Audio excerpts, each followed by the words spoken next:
Salut, je m'appelle Natalia. Je suis étudiante au programme de gestion, technique de gestion hôtelière au Collège La Salle. Et aujourd'hui, je vais parler de Thomas Cook. Thomas Cook est une grande agence de voyage qui existe depuis 175 ans et est un groupe très fort au secteur du tourisme au niveau mondial. Mais on ne va pas parler de l'agence de voyage. Aujourd'hui, on va parler du fondateur de cette agence qui s'appelle Thomas Cook aussi.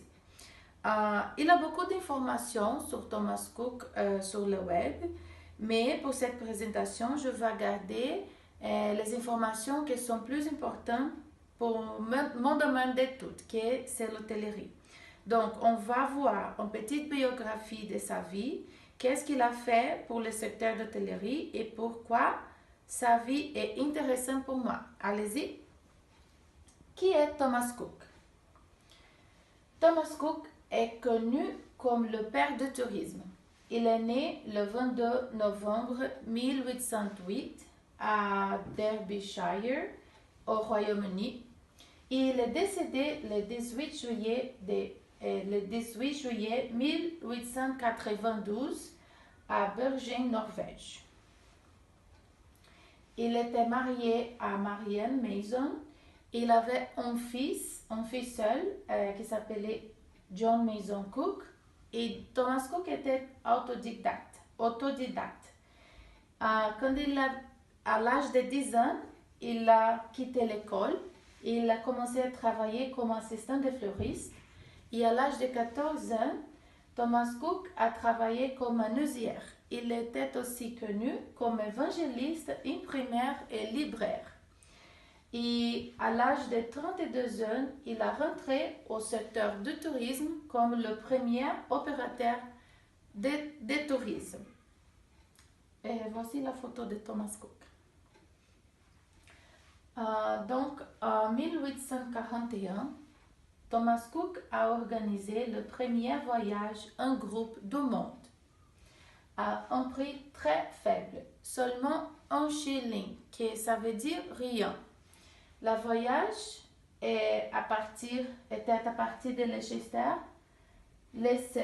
Leicester jusqu'à Loughborough et qui ça un parcours de presque 15 km. Dans cette année-là, il a créé sa agence de voyage Thomas Cook & Son.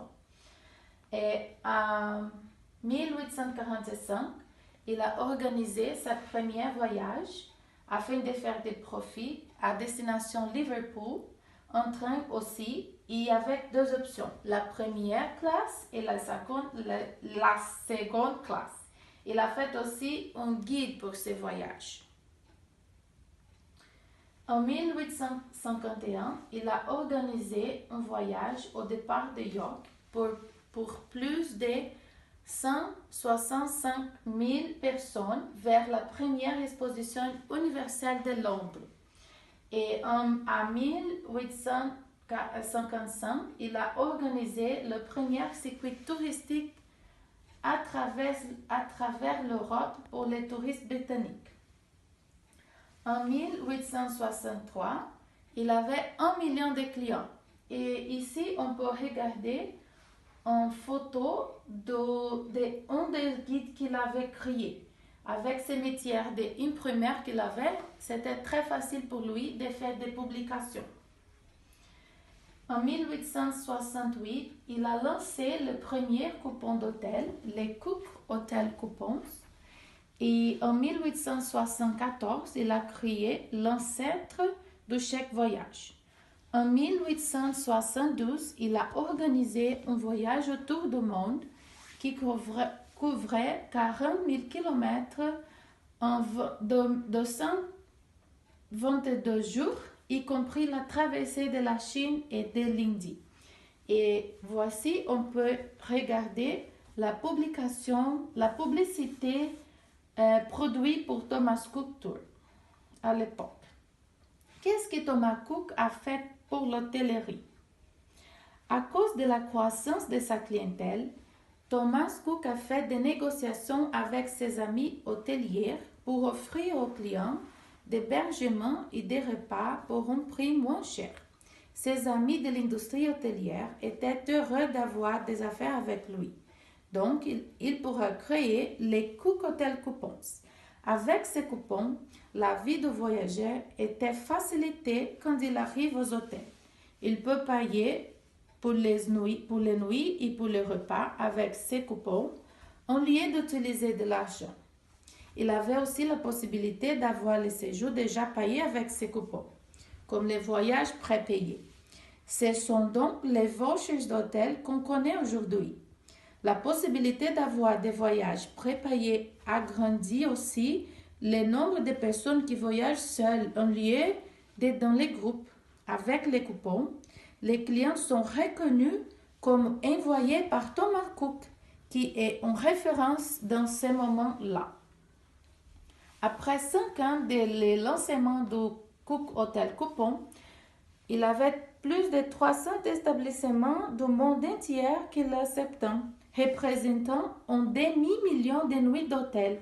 Donc, c'est facile de reconnaître quel que Thomas Cook avait fait pour le tourisme. Il a créé les Cook Hotel Coupon qui facilitaient la... Thomas Cook a créé aussi les Cook Circular Notes. Afin d'améliorer la sécurité de ses clients et de leur éviter de voyager avec d'importantes sommes d'argent, il met en circulation en 1874 les Cook Circular Notes, qui sont véritables ancêtres de Traveler Check. Ils sont échangeables à destination contre la devise locale. Thomas Cook n'a pas vraiment inventé ces notes, mais il a les importés pour le secteur du tourisme. La sécurité en voyage améliorée par les Traveler Check est clé pour la croissance du nombre de clients des hôtels du monde. Aujourd'hui, les hôtels acceptent les credit cards, les cartes crédit, comme forme de garantir le paiement, et les cartes crédit sont aussi devenues des circular notes créées par Thomas Cook. En quoi sa vie est intéressante pour moi? Sa motivation pour organiser le premier voyage. Il avait de la vision philanthropique. Il croyait que la vie des personnes serait meilleure si les gens avaient une meilleure éducation et moins d'alcool pour boire. Donc, il a organisé ses voyages au coût fiable pour amener ces gens à une réunion de tempérance. Sa motivation démontre son bon cœur et sa volonté d'aider les gens. Jusqu'à la fin de sa vie, il était engagé sur la lutte contre l'alcoolisme et le tabac. Moi, j'admire beaucoup les personnes qui sont capables d'agrandir ses affaires sans laisser de côté ses valeurs et ses croyances. Thomas Cook a connu le monde entier, mais il n'a jamais oublié les personnes dans les besoins. Les gens comme Thomas Cook sont une grande inspiration pour moi, pour garder mes croyances en faisant des affaires et pour gagner de l'argent et aussi aider les gens. Merci beaucoup. Merci beaucoup.